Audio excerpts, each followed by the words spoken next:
All right, so we're going to finish up section 12.6 by talking about linear regression.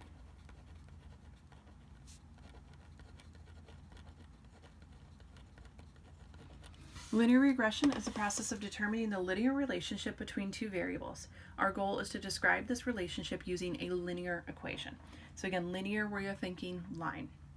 So the line of best fit, also called the regression line or least squares line because of the way it's calculated, is a line such that the sum of the squares of the vertical distances from the lines to the point on the scatter diagram is a minimum.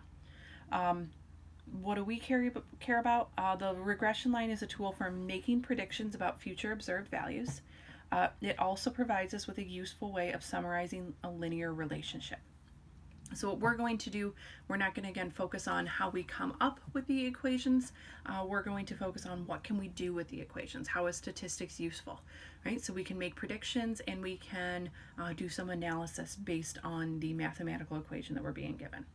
Remember that as we're going through these problems, that our x-coordinate is the independent or explanatory or predictor variable.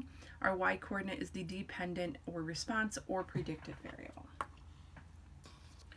Right, so when we're thinking about an equation of a line, the two main components of an equation of a line are going to be the slope and the y-intercept. So this should be something that looks familiar from algebra.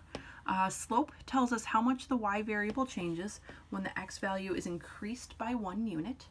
A slope close to 0 means there's no linear relationship between x and y. The y-intercept is the predicted value when x equals 0.